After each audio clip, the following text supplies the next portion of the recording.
1 table ஸ்பூனுக்கு மல்லி, ஒரு 4 ஏலக்காய், கருப்பு ஏலக்காய் 1, 1 ஸ்பூனு சோம்பு, 1 ஸ்பூனு சீரகம், 1 ஸ்பூனு மிளகு, ஒரு அன்னாச்சி மொட்டு, ஒரு ஜாதி பச்சரி, ஜாதிக்காய் கொஞ்சம் எடுத்து வச்சிரு, ஒரு 4 கிராம்பு எடுத்து வச்சிடலாம். இதை அப்படியே நம்ம பொன்னிறமாக வறுத்துக்கலாம். இதில் ஒரு காரத்துக்கு ஏற்ற காஞ்ச மிளகாய் சேர்த்துக்கலாம். மிதமான சூட்டில் பொன்னிறமாக வறுத்து நம்ம இதை பொடி செஞ்சுக்கலாம்.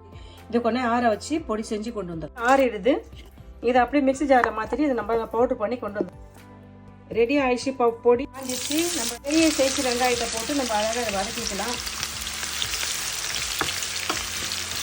வதக்கிக்கிட்டு சும்மா 2 பட்டை போட்டுக்கிறோம், ஒரு அன்னாச்சி பூவு, 3 ஏலக்காய், 2 கிராம்பு, ஒரு 3 கிராம்பு போட்டுக்கலாம். எல்லாத்தையும் போட்டுட்டு லைட்டாக அதை கிண்டிக்கலாம். இதில் கொஞ்சம் சீரகம் போட்டுக்கலாம், ஒரு 1/2 ஸ்பூன் சீரகம் போட்டு வதக்கிக்கலாம். மட்டனை கழுவி நான் அழகாக க்ளீன் பண்ணி வச்சுக்கிறேன். க்ளீன் பண்ண மட்டனை நம்ம இதில் சேர்த்துக்கலாம். க்ளீன் பண்ண மட்டனை சேர்த்து அழகாக இதில் வதக்கி எடுத்துக்கலாம். அழகாக போட்டு வதக்கிக்கலாம். 1 டேபிள் ஸ்பூன் அளவுக்கு இஞ்சி பூண்டு பேஸ்ட் சேர்த்துக்கலாம். அப்படியே இஞ்சி பூண்டு பேஸ்ட் சேர்த்து நம்ம இதை அழகாக வதக்கி எடுத்துக்கலாம்.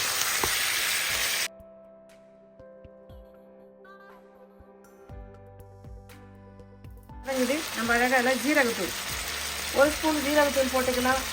காரத்துக்கு ஏற்றவே மிளகாய் தூள் சேர்த்துங்க. நான் ஒரு 1/2 ஸ்பூன் மிளகாய் தூள் சேர்த்துக்கிறேன். ஒரு 1/4 ஸ்பூன் மஞ்சள் தூள் சேர்த்துக்கலாம். மல்லித்தூள் 1 ஸ்பூன் சேர்த்துக்கிறேன். மிளகாய் தூள், ஜீரகத்தூள், மல்லித்தூள், மஞ்சள் தூள் சேர்த்து இது எல்லாத்தையும் அழகாக நம்ம கிளறி விடணும். சரி, அழகாக அதில் போட்டு நம்ம அழகாக வதக்கிக்கலாம்.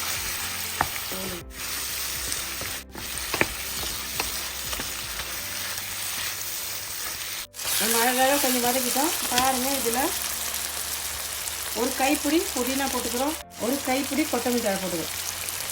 கொத்தமல்லி புதினா சேர்த்துக்கலாம். சும்மா அழகாக இதில் கொஞ்சம் பச்சை மிளகாய் சேர்த்துக்கலாம். மல்லி, புதினா, பச்சை மிளகாய் சேர்த்து இதை அழகாக வதக்கிக்கலாம். நம்ம அழகாக இதை வதக்கிட்டோம். கொஞ்சம் தண்ணி ஊற்றி வேக வைக்கலாம். இல்லை, ஆல்ரெடி தண்ணி விடும். அதனால் நான் 1 கப்பு தண்ணி வச்சுக்கிறேன். உங்களுக்கு தேவைக்கேற்ற மாதிரி தண்ணி வச்சுக்கலாம். நம்ம இதை மூடி போட்டு மட்டனை அவிப்போம்.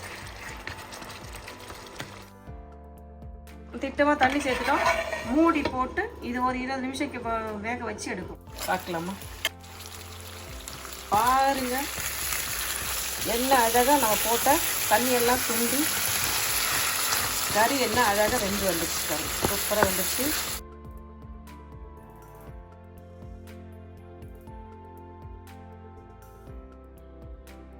அந்த பொடியை நம்ம இதில் சேர்த்துக்கலாம். எல்லாத்தையுமே சேர்த்துக்கலாம். திட்டமாக நம்ம பொடி செஞ்சோம். இது கூட கொஞ்சம் தக்காளி பழத்தை இப்போ சேர்த்துக்கலாம். சேர்த்துட்டு இதை அப்படியே ஒரு கிண்டி கிண்டிக்கலாம்.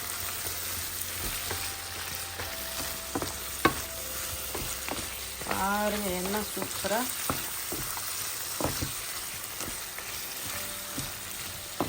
பார்க்கறதுக்குள்ள எண்ணெய் ஒரு அழகாக இருக்குதுல்ல, ஒரு கலர்ஃபுல்லாக இருக்குது பாருங்கள். நல்லா பார்க்கறதுக்கு சூப்பரான ஒரு மட்டன் செய்கிறவங்க.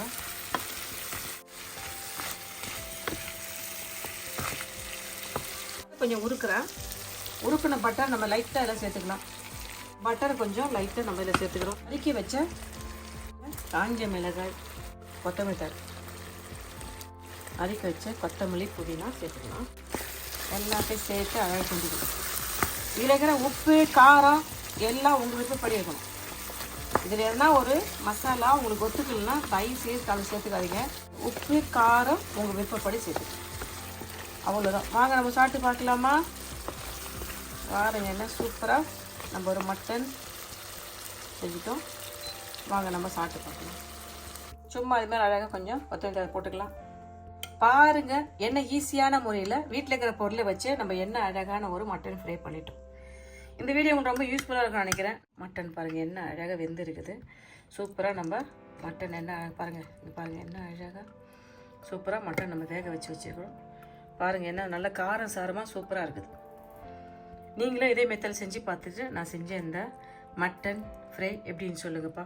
உங்களுக்கு இந்த வீடியோ பிடிச்சிருந்தா லைக் பண்ணுங்கள். உங்கள் ஃப்ரெண்ட்ஸுக்கும் ஃபேமிலிக்கும் தெரிஞ்சவங்க சொல்லி எனக்கு சப்ஸ்கிரைப் பண்ண சொல்லுங்கள். இது எனக்கு கமெண்ட் பாக்ஸில் ஏதுங்க. நிறைய இருந்தாலும் குறை இருந்தாலும் எனக்கு கமெண்ட் பாக்ஸில் தயவுசெய்து ஏதுங்க. எனக்கு சப்ஸ்கிரைப் பண்ணுங்கள். என்னோடய சப்ஸ்கிரைப் அளவு ரொம்ப கம்மியாகினே போகுது. எனக்கு சப்ஸ்கிரைப் பண்ணுங்கள். உங்கள் ஒவ்வொரு சப்ஸ்கிரைபர்னால தான் நான் தொடர்ந்து எனக்கு வீடியோ போடுற ஒரு ஆசை எனக்கு வரும். என் சப்ஸ்கிரைபர் லெவல் கம்மியாகினே போகுது. நீங்களே எனக்கு சப்போர்ட் பண்ணுங்கப்பா. நாங்கள் ஸ்டார்ட் பண்ண சொல்லுங்கள்.